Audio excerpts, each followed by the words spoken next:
The morning sun cast long shadows across the naval base as Lieutenant Sarah Martinez adjusted her uniform one final time before stepping out of her quarters.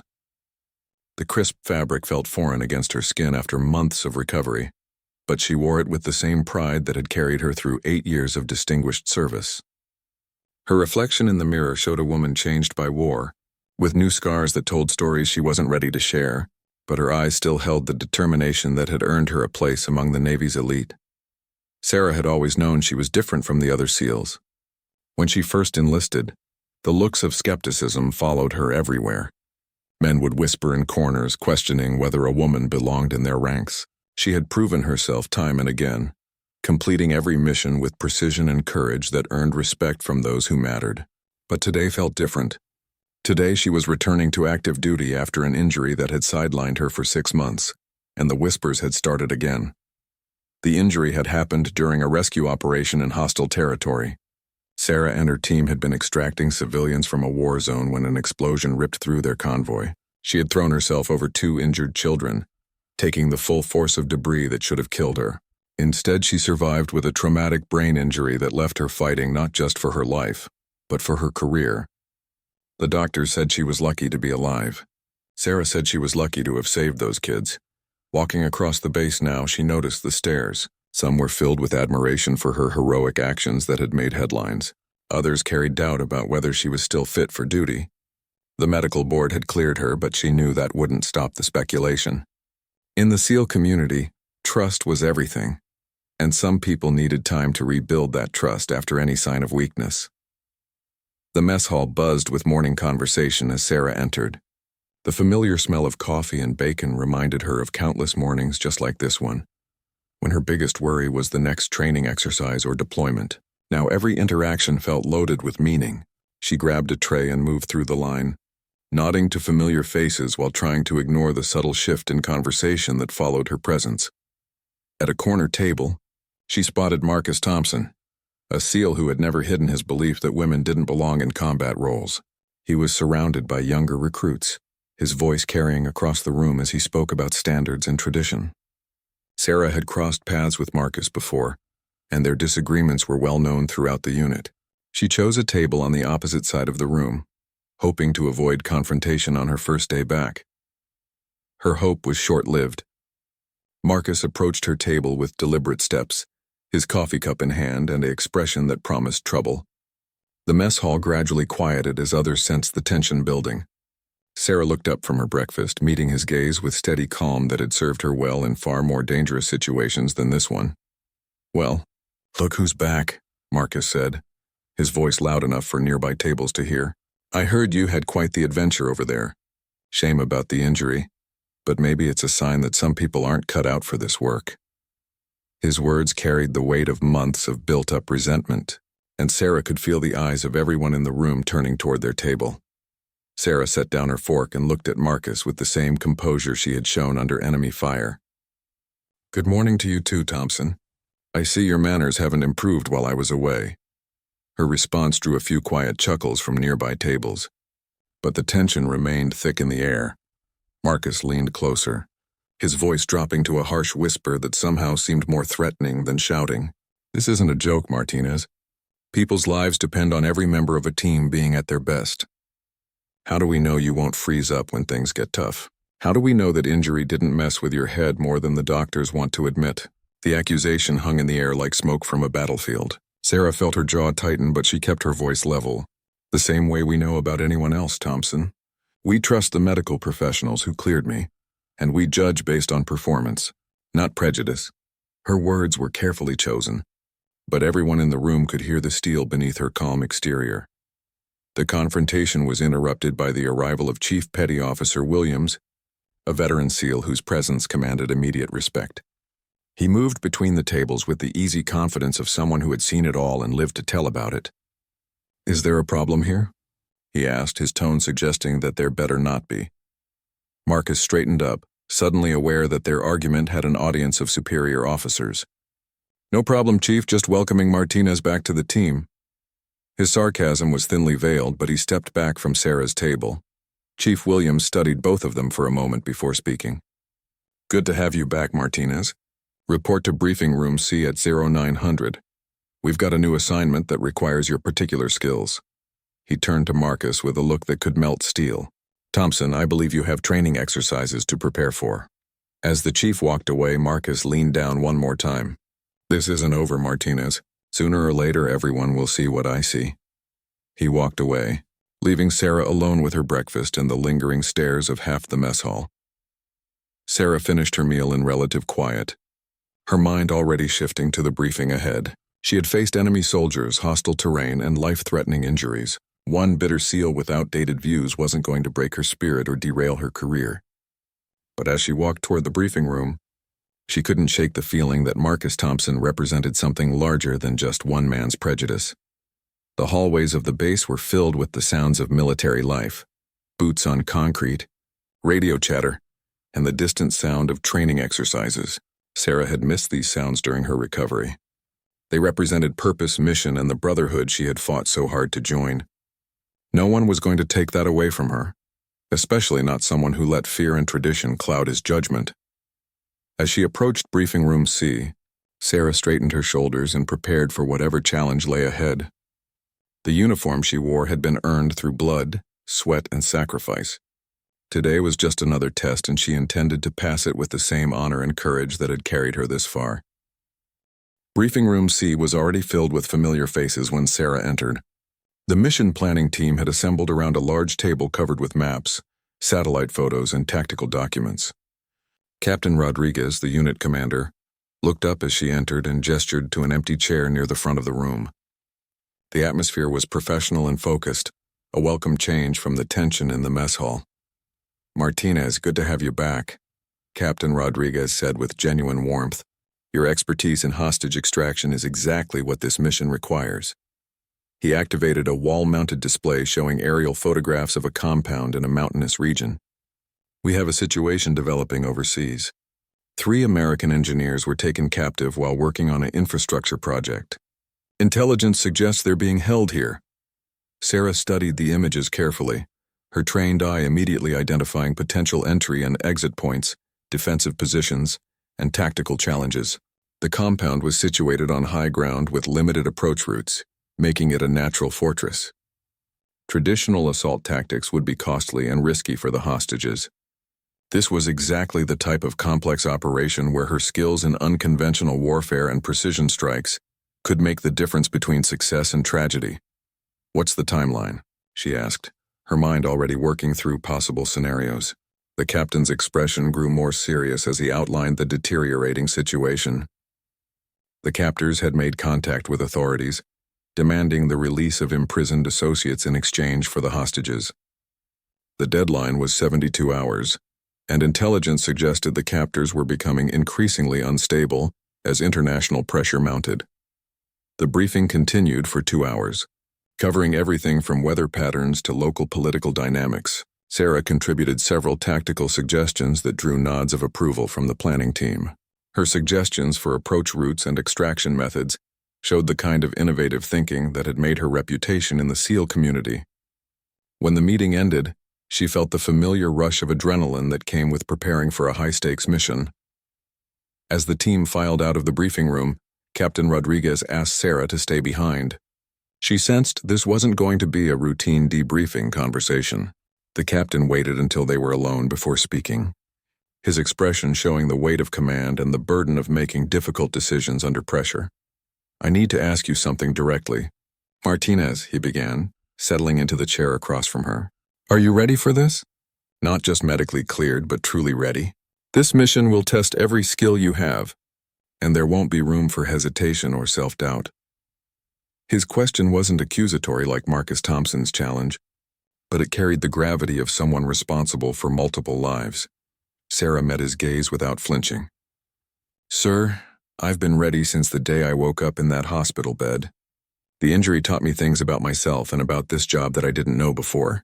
If anything, I'm more focused now than I've ever been. Her voice carried the conviction of someone who had faced their own mortality and emerged stronger. The captain studied her for a long moment before nodding. I believe you, but you should know that some members of the team have expressed concerns, not about your abilities, but about team dynamics and trust. I need every member of this unit functioning at peak efficiency, and that means dealing with any interpersonal issues before we deploy. Sarah understood immediately that this conversation was about Marcus Thompson and others who shared his views. Sir, I can't control what other people think or say. All I can do is perform my duties to the best of my ability and prove myself through actions. I've been doing that for 8 years, and I'll continue doing it for as long as I wear this uniform. That's exactly what I wanted to hear, Captain Rodriguez replied. But I also want you to know that you don't have to face this alone. Leadership means supporting every member of the team, and that includes protecting them from harassment or discrimination. If Thompson or anyone else crosses the line, I want to know about it immediately. The conversation was interrupted by a knock on the door. Chief Williams entered with a tablet in his hand and an expression that suggested urgent developments. Sir, we just received updated intelligence on the hostage situation. The captors have moved to a secondary location, and the timeline has been accelerated. We need to deploy within 18 hours. Sarah felt her pulse quicken as the captain reviewed the new information. The secondary location was even more challenging than the original target, with fewer options for approach and extraction. This was exactly the type of mission where experience and adaptability would be crucial. She watched as the captain processed the intelligence, knowing that critical decisions were being made that would affect not just the success of the mission, but the lives of everyone involved. Martinez, I want you leading the extraction team, Captain Rodriguez announced after reviewing the updated intelligence. Your experience with high-risk rescues makes you the best choice for this particular operation. The assignment was both an honor and a tremendous responsibility, especially given the recent questions about her readiness for duty. As they left the briefing room, Sarah noticed Marcus Thompson waiting in the hallway. His presence wasn't coincidental, and she could see the anger in his expression as he processed what he had just witnessed. Being passed over for a leadership role on a high-profile mission was obviously not what he had expected, especially in favor of someone he considered unfit for duty. Congratulations, Martinez, Marcus said, his voice dripping with false sincerity. I hope you're ready for the responsibility. Lives depend on making the right decisions under pressure, and there's no room for second-guessing or freezing up when things get tough. His words were carefully chosen to sound professional while carrying an undertone of threat. Sarah stopped and faced him directly. Thompson, I've led more successful extractions than most SEALs see in their entire careers. My record speaks for itself, and I don't need your approval or your doubts to do my job effectively. If you have concerns about the mission, take them up with Captain Rodriguez. The hallway fell silent as other personnel sensed the confrontation. Marcus stepped closer, his voice dropping to a harsh whisper. Your record includes getting yourself injured and sidelined for 6 months. How do we know that injury didn't affect your judgment or your ability to make split-second decisions? How do we know you won't get other people killed because you're trying to prove something? Before Sarah could respond, Chief Williams intervened. Thompson, you're out of line. Martinez was cleared for duty by medical professionals who understand these situations better than you do. Your job is to support the mission and follow orders, not to question personnel decisions made by superior officers. Marcus straightened up, realizing he had crossed into insubordination territory. Yes, Chief. I was simply expressing concern for mission success and team safety. His retreat was tactical rather than genuine, and everyone present understood that this was far from over. As the group dispersed, Sarah reflected on the challenges ahead. The mission itself would be dangerous enough without having to deal with internal conflict and doubt. She needed to focus on the task at hand while also proving that her injury had not diminished her capabilities. The next 18 hours would be crucial for both mission preparation and team cohesion. The next 12 hours passed in a blur of intense preparation. Sarah threw herself into mission planning with the focus and determination that had defined her entire military career.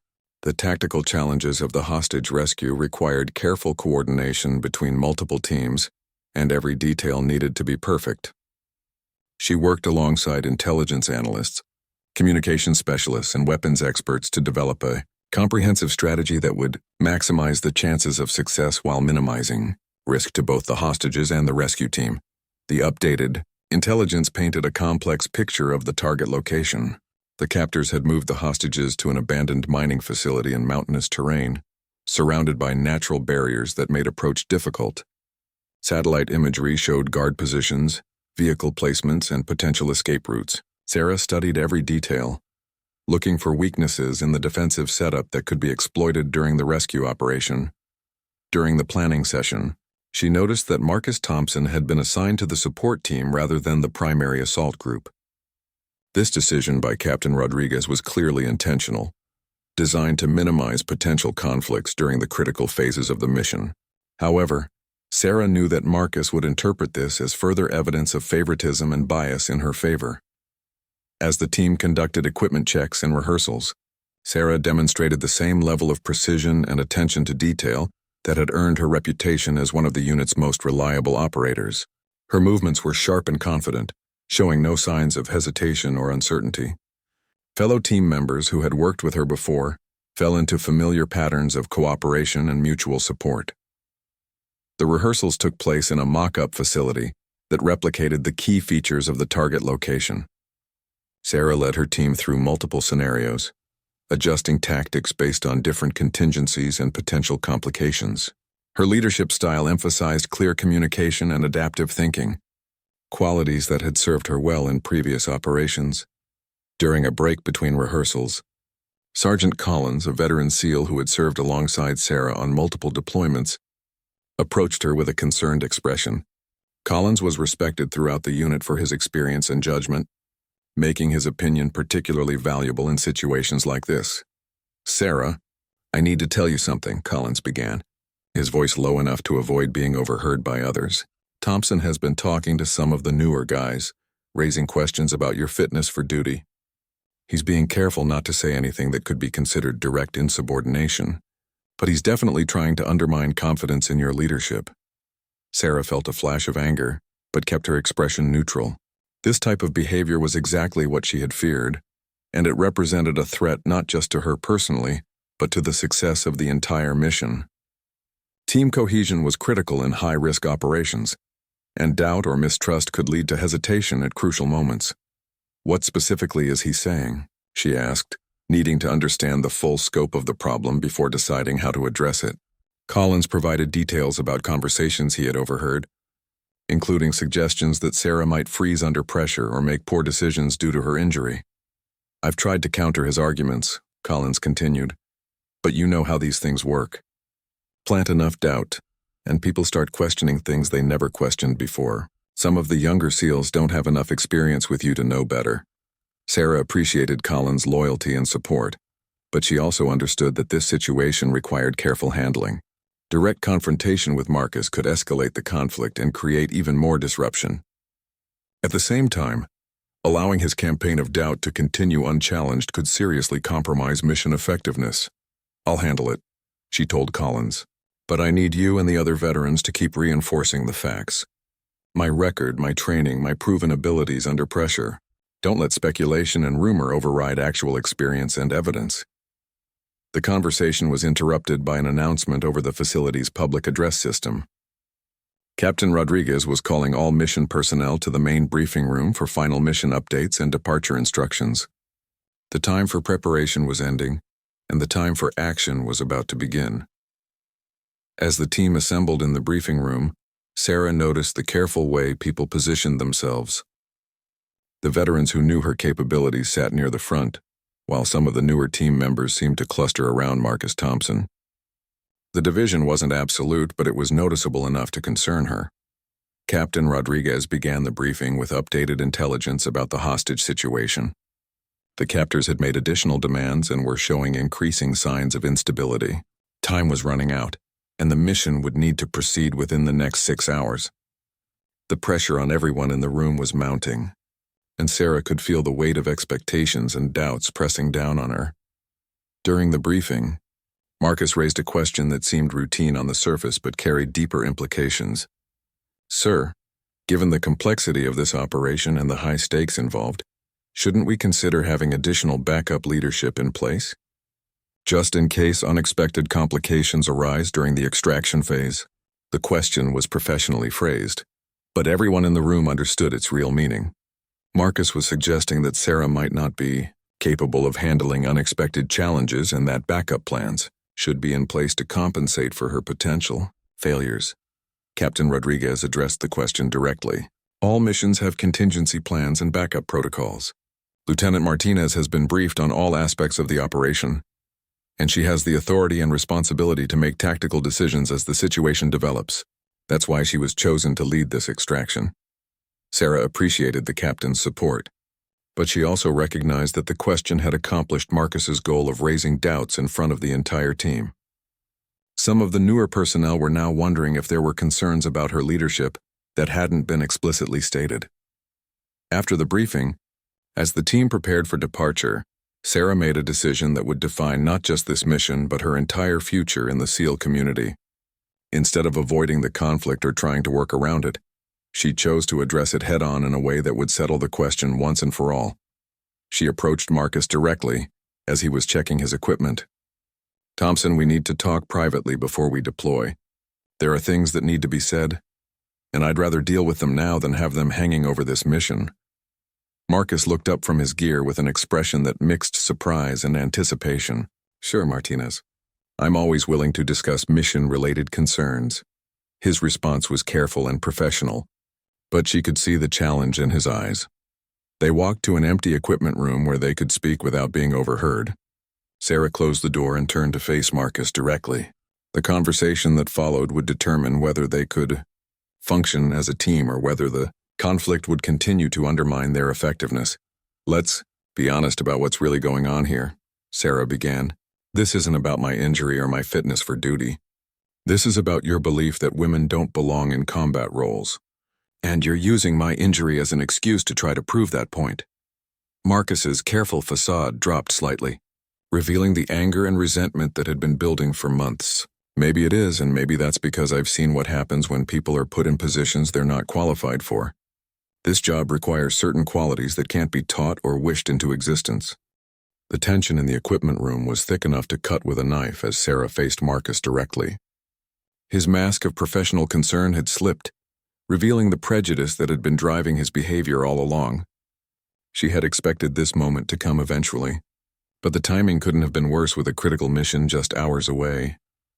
"Those qualities you're talking about," Sarah said, her voice steady but firm, "include courage under fire, the ability to make life or death decisions under pressure, and the willingness to sacrifice yourself for your teammates. I've demonstrated all of those qualities repeatedly over 8 years of service. What you're really questioning is whether a woman can possess those qualities at all." Marcus stepped closer, his voice rising slightly despite their need for privacy. "I'm questioning whether someone who got themselves injured because they lost focus during a mission can be trusted to lead others into danger. That injury happened because you made an emotional decision to protect civilians instead of following tactical protocols." The accusation hit Sarah like a physical blow, not because it was true, but because it revealed how completely Marcus had misunderstood both the situation and her character. She had thrown herself over those children not because of emotion or lost focus, but because protecting innocent lives was exactly what their mission protocols demanded in that situation. "You think saving 2 children was an emotional decision?" she asked, her voice carrying a dangerous edge. "Those children were part of our mission objective. Protecting civilian lives was explicitly part of our orders. I followed protocol exactly. And if you can't understand that, then you don't understand what we're supposed to be fighting for." Marcus shook his head dismissively. "That's exactly the kind of thinking that gets people killed. In combat, you prioritize mission success and team survival above everything else. Getting emotionally involved with civilians compromises your judgment and puts everyone at risk." Sarah stared at him for a long moment, finally understanding the fundamental difference in their worldviews. For Marcus, military service was about following orders and surviving combat. For her, it was about protecting people and serving something larger than herself. This wasn't just about gender or physical capabilities. It was about the very purpose of their service. "If you really believe that," she said quietly, "then you've forgotten why we wear this uniform in the first place. We're not here just to fight and survive. We're here to protect people who can't protect themselves. The moment we stop caring about innocent lives is the moment we become something other than American service members."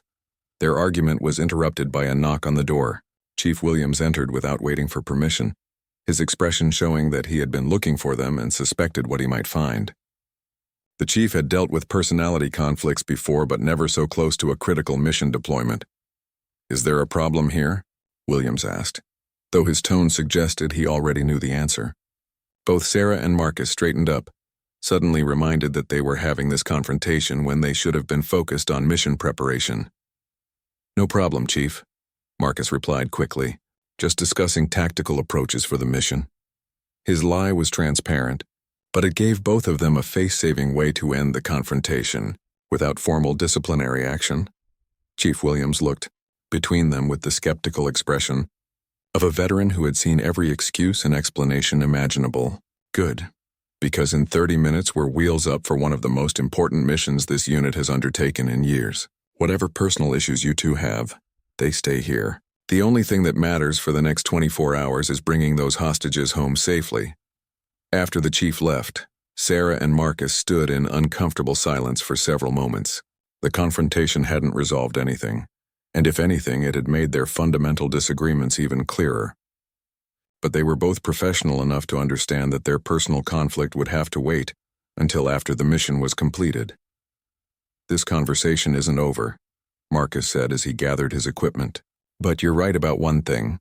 Those hostages deserve our best effort, regardless of our personal differences." Sarah nodded grimly. "Agreed. But when this mission is over, we're going to settle this once and for all. I won't have my fitness for duty questioned based on prejudice and misunderstanding." The next 20 minutes passed quickly as both teams conducted final equipment checks and received last-minute intelligence updates. The transport aircraft was already warming up on the runway, and the reality of the upcoming mission was beginning to overshadow the interpersonal drama that had been building for weeks. As Sarah boarded the aircraft, she noticed that the seating arrangement naturally reflected the divisions within the team. The veterans who supported her sat in one section, while Marcus and some of the newer personnel clustered together in another area. The physical separation wasn't dramatic, but it represented a troubling lack of unity going into a dangerous operation. During the flight to the deployment area, Sarah tried to focus on mission planning and tactical preparations. She reviewed intelligence reports, studied satellite imagery, and mentally rehearsed the extraction procedures that would be critical to success. But she couldn't completely ignore the whispered conversations taking place in other parts of the aircraft. Chief Williams moved between the different groups, clearly working to maintain team cohesion and address any concerns before they reached the operation area. His experience in managing personality conflicts was evident as he spoke quietly with various team members, reinforcing the importance of unity and mutual support during combat operations. About halfway through the flight, Sergeant Collins approached Sarah with information that made her stomach tighten with worry. "I overheard Thompson talking to Johnson and Martinez," he said, referring to two of the newer team members. "He's still raising questions about your judgment and suggesting that people should be prepared to make independent decisions if you freeze up or make poor choices." Sarah felt a surge of anger, but she forced herself to remain calm. This type of behavior was not just unprofessional, it was dangerous. Combat operations required absolute trust and coordination between team members. If people were second-guessing leadership decisions or preparing to ignore orders, the entire mission could fall apart at a critical moment. "I need to address this directly," she told Collins. "But not here and not now.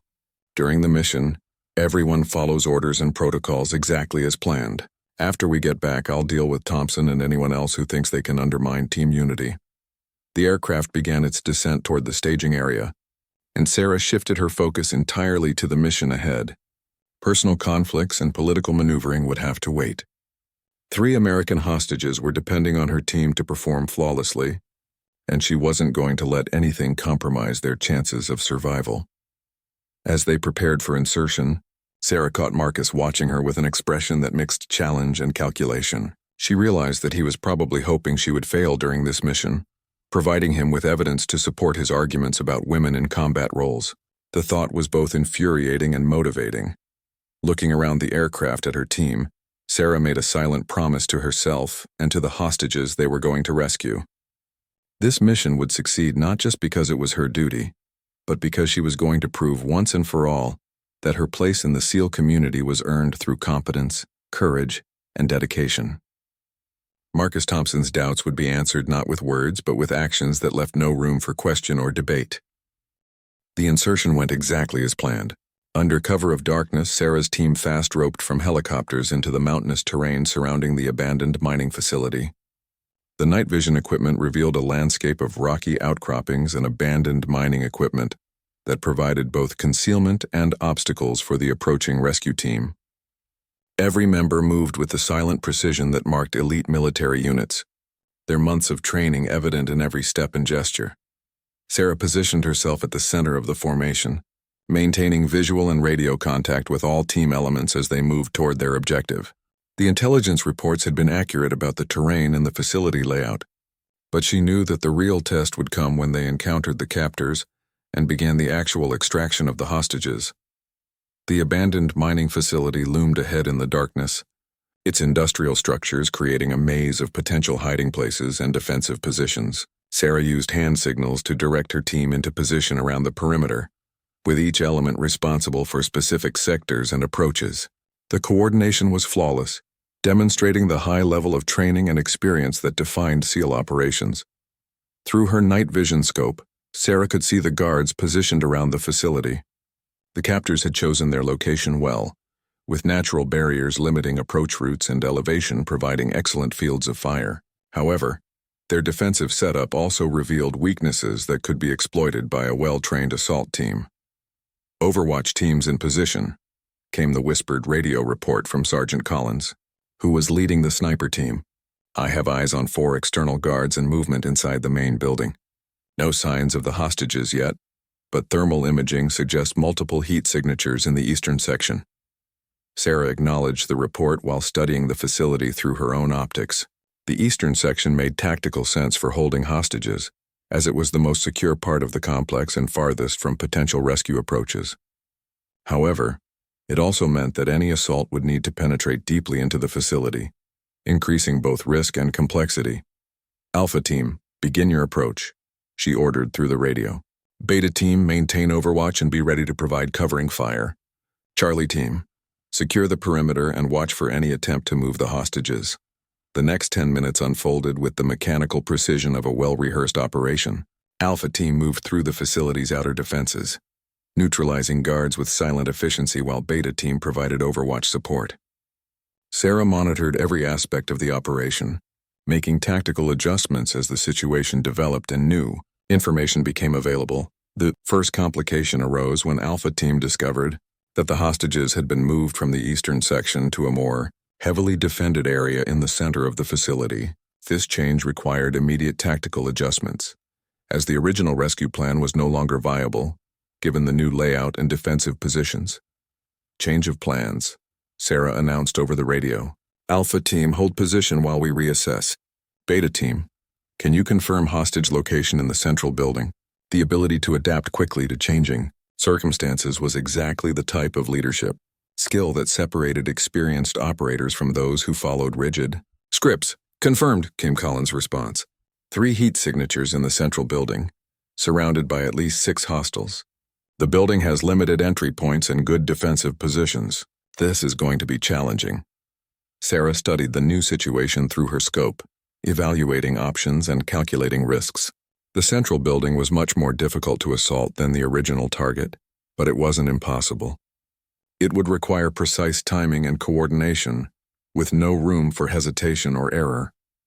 As she developed the modified assault plan, Sarah became aware of radio chatter from Marcus Thompson's position. He was supposed to be maintaining radio silence except for critical communications, but she could hear him whispering to members of his team. The content wasn't clear, but the timing suggested he was commenting on her tactical decisions. "All teams maintain radio discipline," she ordered firmly. "Save the commentary for the debrief." The rebuke was professional but clear, and the radio chatter stopped immediately. The modified assault plan required Alpha Team to create a diversion at the eastern section while a smaller team approached the central building from an unexpected direction. Sarah would personally lead this smaller team, as the approach required the kind of precision and timing that only the most experienced operators could execute successfully. "Martinez taking point on the primary assault," she announced. "Alpha Team, begin your diversion in 60 seconds. Beta Team, provide covering fire as needed. Charlie Team, watch for any attempt to escape or call for reinforcements." As Sarah moved into position for the assault, she noticed Marcus Thompson breaking from his assigned position and approaching her location. This wasn't part of the plan, and his unauthorized movement could compromise the entire operation if not handled immediately. "Thompson, return to your position," she ordered through the radio. "You're compromising operational security by moving without authorization." "I'm providing backup support," Marcus replied, his voice carrying through both the radio and the distance between them. "This assault requires additional manpower, and I'm not going to let you go in there alone just to prove a point." Sarah felt a flash of anger at the implication that her tactical decision was based on ego rather than sound military judgment. The approach she had chosen was actually the safest option, given the facility layout and defensive positions, but Marcus was interpreting it through the lens of his existing prejudices. "Thompson, you have 30 seconds to return to your position before I have you relieved of duty," Sarah said with deadly calm. "Your unauthorized movement has already compromised our approach timing. Don't make this situation worse by continuing to disobey direct orders." The standoff lasted only moments, but it felt like an eternity with the mission hanging in the balance. Finally, Marcus stepped back, but his expression made it clear that he was retreating tactically rather than accepting her authority. "This is on you, Martinez. When this goes wrong, remember that people tried to warn you." As Marcus returned to his position, Sarah refocused on the mission with laser-like intensity. She had dealt with the immediate challenge to her authority, but she knew that her next actions would be scrutinized more closely than any mission she had ever undertaken. Every decision, every movement, every outcome would be evaluated through the lens of the conflict that had been building for weeks. "All teams, execute on my mark," she announced. "Alpha team, begin diversion. Beta team, covering fire on my signal. I'm going in." Sarah moved toward the central building with the fluid grace of someone who had performed similar operations dozens of times. Her approach route took advantage of shadows and cover, making her nearly invisible to the guards positioned around the facility. Behind her, the sounds of Alpha Team's diversion drew attention away from her actual target. The entry into the building required precise timing and flawless execution. Sarah waited for the exact moment when the guards were distracted by the diversion, then moved through a side entrance that intelligence had identified as lightly defended. Her night vision equipment revealed a maze of corridors and rooms that matched the facility blueprints she had studied during mission planning. Moving through the building, Sarah could hear voices ahead indicating the location of both hostages and captors. The intelligence had been accurate about the number of people involved, but the exact layout of the room and defensive positions would need to be assessed in real time. This was where years of training and experience became crucial. "Target acquired," she whispered into her radio. 3 hostages confirmed, 6 hostiles. "Preparing for extraction." The radio acknowledgments from her team confirmed that everyone was in position and ready to provide support as needed. Sarah positioned herself outside the room, where the hostages were being held. Through a crack in the door, she could see the captors and their prisoners. The hostages appeared to be uninjured but obviously terrified.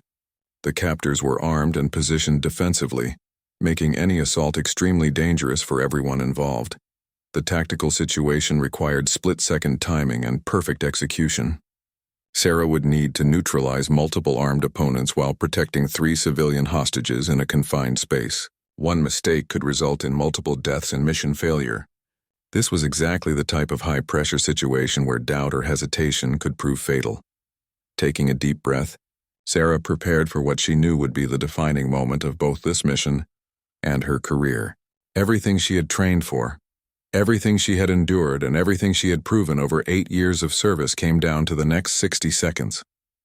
The doubts and challenges from Marcus Thompson faded into background noise as she focused entirely on the task ahead. "Executing extraction," she announced quietly into her radio.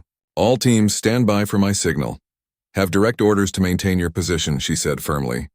"Follow those orders or face disciplinary action when we return to base." The extraction happened with the precision of a surgical strike. Sarah burst through the door with explosive force, her weapon trained on the primary threats while her mind processed the tactical situation in microseconds. The captors, caught off guard by the sudden assault, scrambled for their weapons and defensive positions. But Sarah had anticipated their reactions, and her years of training allowed her to stay ahead of their movements. "Down, down, down," she shouted to the hostages, who immediately dropped to the floor as she had instructed them to do. if a rescue attempt occurred. Her weapon spoke 3 times in rapid succession, neutralizing the most immediate threats while she moved to shield the civilians with her own body. The confined space made the firefight incredibly dangerous, but her positioning and movement minimized the risk to the hostages. The remaining captors returned fire, their bullets splintering wood and concrete around the room. Sarah rolled behind a concrete pillar, pulling one of the hostages with her to safety while maintaining covering fire. The tactical situation was evolving rapidly, requiring constant adaptation and split-second decision-making. Support teams. "I need covering fire on the south wall," she called into her radio while changing magazines. "3 hostiles remaining. Hostages are secure, but we need to move them out of here quickly." The response was immediate and devastating. Sergeant Collins and his Overwatch team delivered precise fire through the windows, suppressing the remaining captors and giving Sarah the opportunity she needed to complete the rescue. She moved from cover to cover, shepherding the hostages toward the exit while ensuring that all threats had been neutralized. "Package secured. Moving to extraction point," she announced as she led the 3 American engineers out of the building. They were shaken but uninjured, and their relief at being rescued was evident in their expressions and movements. The entire extraction had taken less than 4 minutes from initial entry to hostage recovery. The movement to the extraction point required careful coordination between all team elements.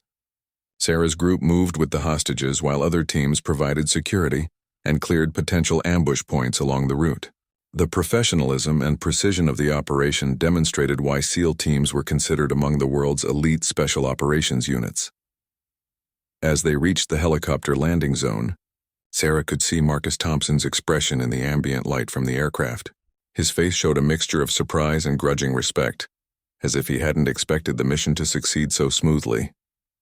The successful extraction had been a textbook example of special operations planning and execution. "All personnel and packages aboard," Chief Williams announced as the helicopter lifted off. "Mission successful, no casualties, all objectives achieved." The formal announcement marked the end of the operational phase. But Sarah knew that the real evaluation of her performance would come during the detailed debriefing sessions that followed every major operation. During the flight back to base, Sarah sat with the rescued hostages, conducting preliminary interviews and ensuring they received appropriate medical attention. Their gratitude was genuine and heartfelt, reminding her of why she had chosen this profession in the first place. These were real people whose lives had been saved through the coordinated efforts of her team. One of the engineers, a middle-aged man named Dr. Phillips, spoke directly to Sarah about the rescue. "I don't know how you did it," he said, his voice still shaky from the ordeal. "Those men were talking about executing us in the morning. You and your team saved our lives, and our families will never forget what you did for us." Sarah accepted his thanks with the quiet professionalism that characterized her approach to military service. "It's our job, sir. We're just glad we could bring you home safely." But privately, she felt a deep satisfaction in knowing that the mission had succeeded, and that 3 families would be reunited because of her team's efforts. The debriefing session took place immediately after their return to base. Captain Rodriguez conducted a comprehensive review of every aspect of the operation, from initial intelligence gathering through final extraction. Sarah provided detailed accounts of her tactical decisions, the challenges encountered during the mission, and the factors that contributed to its success. The modification to the assault plan when we discovered the hostages had been moved was particularly well handled, Captain Rodriguez noted. The ability to adapt quickly to changing circumstances while maintaining operational security is exactly what we expect from senior team leaders. During the technical discussion of tactics and procedures, Marcus Thompson remained largely silent. His earlier concerns and objections seemed hollow in light of the mission's complete success. Every decision that he had questioned had proven to be correct, and every doubt he had raised had been answered through demonstrated competence under pressure. As the formal debriefing concluded, Captain Rodriguez asked to speak with Sarah privately.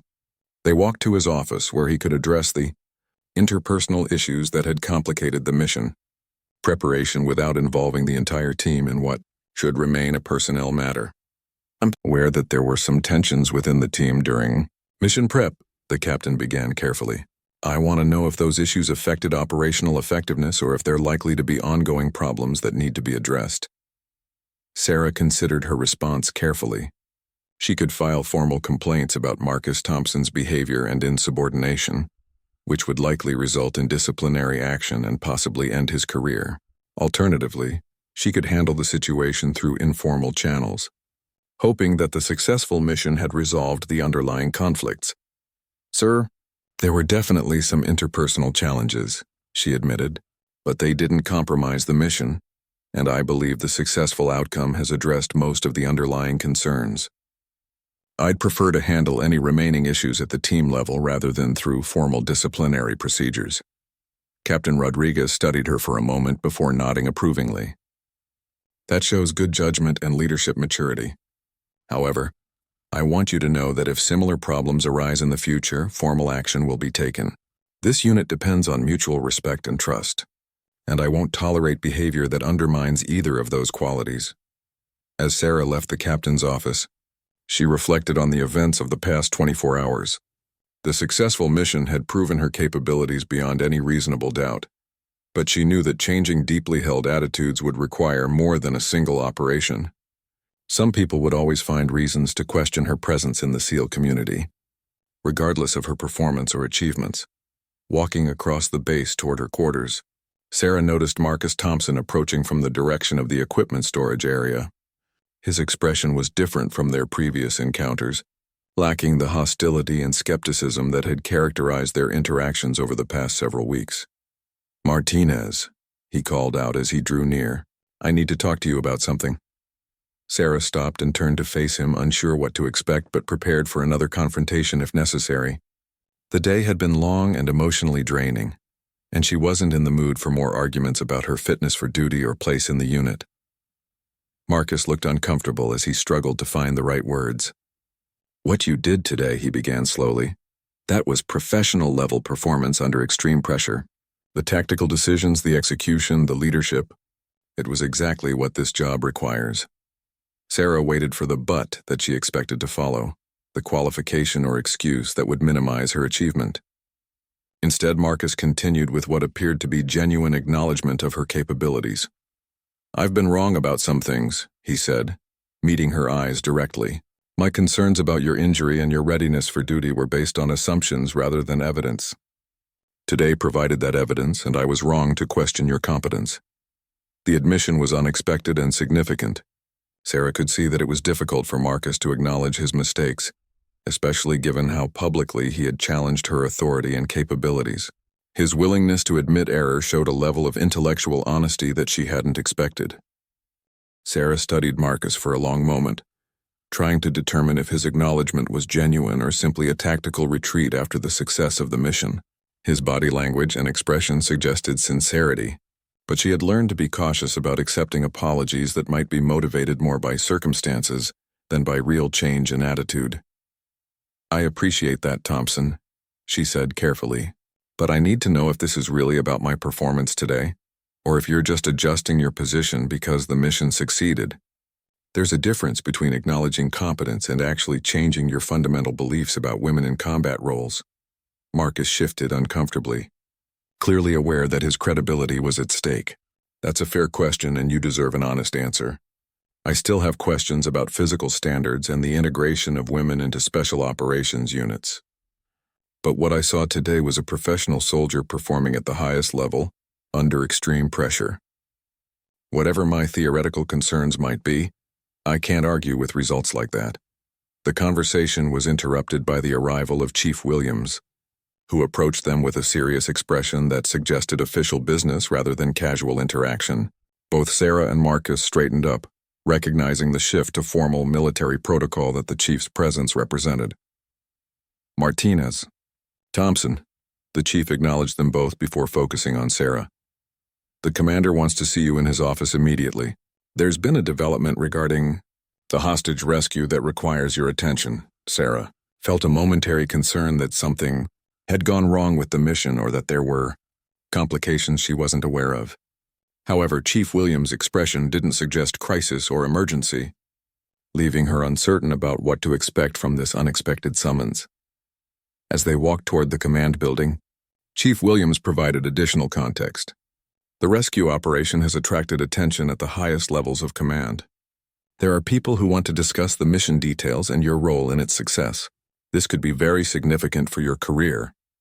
The command building was unusually busy for the late evening hour, with staff officers and communications personnel moving with the purposeful urgency that indicated high-level attention and interest. Sarah had experienced this type of activity before, when missions attracted political or media attention, but never as the primary focus of that attention. Captain Rodriguez met them at his office door, his expression showing both satisfaction and concern. "Sarah, congratulations on an exceptional mission. The successful rescue has been reported all the way up to Pentagon level, and there are some very senior people who want to understand exactly how it was accomplished." Inside the office, Sarah was surprised to see Rear Admiral Harrison, the regional commander whose authority extended over multiple SEAL teams and special operations units. The Admiral's presence indicated that this was far more than a routine mission debrief, and Sarah felt the weight of senior leadership attention focusing on her actions and decisions. "Lieutenant Martinez," Admiral Harrison began, rising from his chair to shake her hand. "I've been briefed on your performance during the hostage rescue, and I wanted to personally congratulate you on exceptional leadership under extremely challenging circumstances. The tactical modifications you made when the situation changed demonstrated exactly the kind of adaptive thinking we need in our special operations leaders." Sarah accepted the praise with professional composure, but she was beginning to understand that this meeting represented something more significant than simple congratulations. The Admiral's attention and the formal nature of the discussion suggested that decisions were being made about her future that extended beyond her current unit assignment. "Sir, thank you for the recognition," she replied. The success of the mission was the result of excellent teamwork and thorough preparation by the entire unit. Every member of the team performed exceptionally well under pressure. Admiral Harrison smiled at her response. "That's exactly the kind of leadership perspective we're looking for. The ability to execute complex operations while maintaining team cohesion and giving credit to subordinates is rare and valuable." The Admiral moved to a wall-mounted map showing global deployment areas for Special Operations Forces. "Lieutenant, we're facing increasing demands for the kind of expertise you demonstrated today. Hostage rescue, precision strikes, and unconventional warfare operations in complex political environments. The success of today's mission has convinced some very senior people that you're ready for expanded responsibilities." Sarah felt her pulse quicken as she began to understand the implications of the conversation. The Admiral was discussing career advancement and new assignments that could fundamentally change her trajectory within the special operations community. These were the kinds of opportunities that defined military careers and opened doors to leadership positions at the highest levels. "There's a new joint task force being formed to handle the most sensitive special operations missions in multiple theaters," Admiral Harrison continued. "They need experienced leaders who can operate independently, adapt to changing circumstances, and maintain the highest standards of operational excellence. Your name has been recommended for a senior position within that organization." The offer was both thrilling and daunting. Special operations task forces operated at the cutting edge of military capability, handling missions that regular units couldn't attempt. The assignment would mean increased responsibility, higher visibility, and the opportunity to influence special operations doctrine and training at the national level. "Sir, I'm honored to be considered for such an assignment," Sarah replied. "Can you tell me more about the specific requirements and expectations for this position?" The briefing that followed outlined responsibilities that would challenge every skill she had developed over her 8-year career. The task force would handle missions ranging from counterterrorism to unconventional warfare, operating in environments where political sensitivity and operational precision were equally critical. Leadership positions required officers who could think strategically while maintaining tactical excellence. As the meeting concluded, Admiral Harrison stood and extended his hand again. "Take some time to consider this opportunity, Lieutenant. But I want you to know that your performance today has opened doors that don't open for many officers. You've proven yourself under the most demanding circumstances possible." Walking back across the base after the meeting, Sarah reflected on how dramatically her situation had changed in just 24 hours. Yesterday, she had been dealing with questions about her fitness for duty and challenges to her authority. Today, She was being offered opportunities that represented the pinnacle of special operations service. The base was quiet in the late evening, with most personnel either asleep or engaged in routine maintenance and security duties. The peaceful atmosphere was a stark contrast to the intensity of the day's mission and the weight of the decisions she now faced about her future. As she approached her quarters, Sarah noticed a figure waiting near the entrance. Marcus Thompson stepped out of the shadows, his expression serious but no longer hostile. The confrontational stance that had characterized their previous encounters had been replaced by something that looked almost like respect. "I heard about the meeting with Admiral Harrison," Marcus said quietly. "Word travels fast in a unit this size, and people are talking about the opportunities that might be coming your way." Sarah studied his expression, trying to understand his motivation for this conversation. "And what do you think about those opportunities?" she asked, genuinely curious about his response. Marcus was quiet for a long moment before answering. "I think you've earned them through performance and professionalism that can't be questioned. Whatever doubts I had about women in special operations, they don't apply to you specifically. You've proven yourself in ways that matter." The acknowledgement was significant, representing a fundamental shift in Marcus's attitude that went beyond simple recognition of mission success. Sarah could see that witnessing her performance under pressure had forced him to reconsider assumptions and prejudices that had shaped his thinking for years. "I want you to know something," Marcus continued. "If anyone questions your qualifications or suggests that you're getting special treatment because of politics rather than merit, they'll have to deal with me. What you did today was earned through competence and courage, and I'll make sure people understand that." Sarah felt a mixture of surprise and gratitude at his offer of support. The transformation from adversary to advocate was unexpected, but it represented the kind of professional growth that made military service meaningful. People could change their minds when presented with evidence that challenged their preconceptions. Standing outside her quarters in the quiet evening air, Sarah realized that the day's events had resolved more than just a hostage crisis. The successful mission had proven her capabilities, silenced her critics, and opened new possibilities for her career.